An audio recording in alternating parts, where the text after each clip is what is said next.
Ron. So if he's insisted, the president, that these norms, that public discussion should be limited, even when there's not an election around, he certainly believes that public discussion of investigations should be limited when there is an election nearby. Is that a fair conclusion to draw? Well, look, let me just restate it to make sure that I understand your question. The question is essentially, are you saying the president believes that there should be very limited discussion of investigations near an election?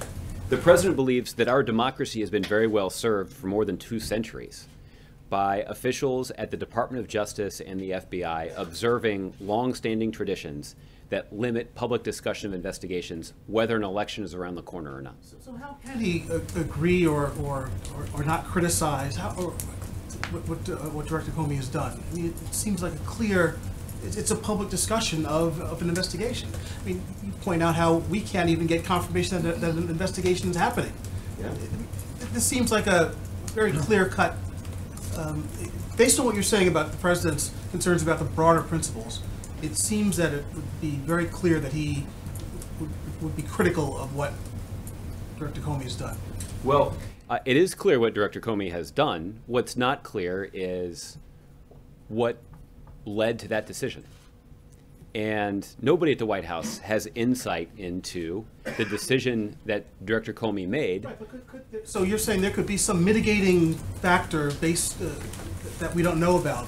I think that would essentially allow someone to breach this broad principle of limited discussion, public discussion of an investigation. I'm not being that prescriptive. I am basically suggesting I'm not aware of any of the factors that went into Director Comey's decision to send this letter to Congress on Friday.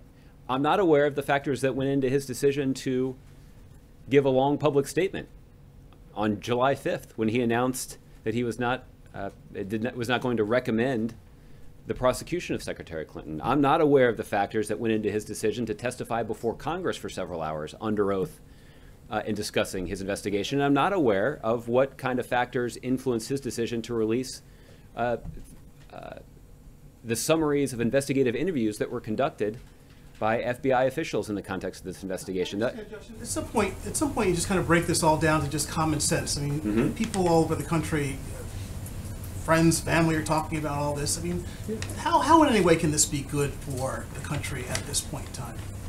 Well, listen,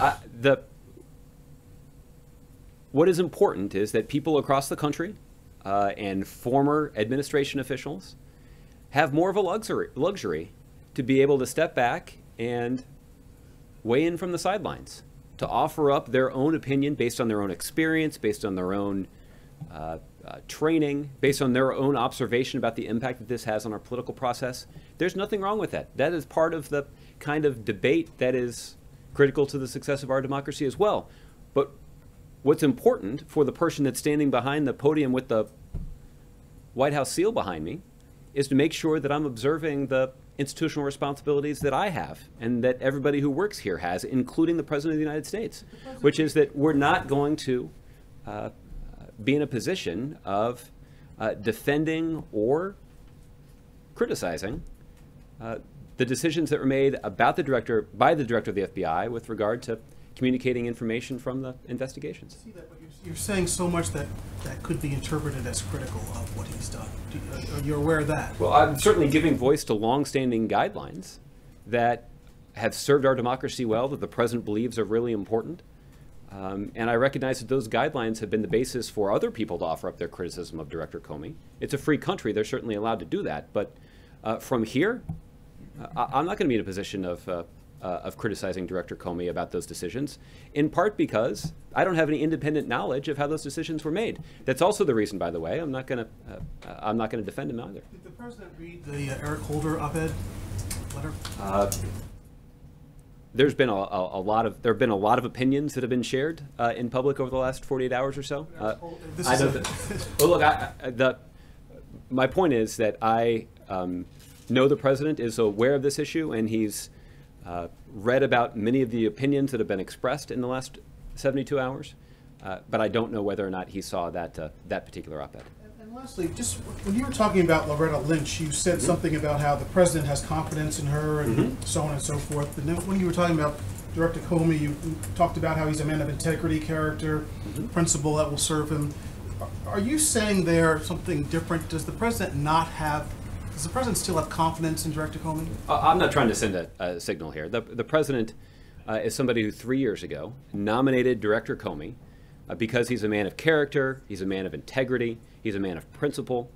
He is somebody who's had a distinguished legal career that's been rooted in making sure that his own political views don't interfere with his responsibilities as an attorney or as a law enforcement officer. So, look, the president thinks very highly of Director Comey, and yes, you can assert that he continues to have confidence in his ability to do his job.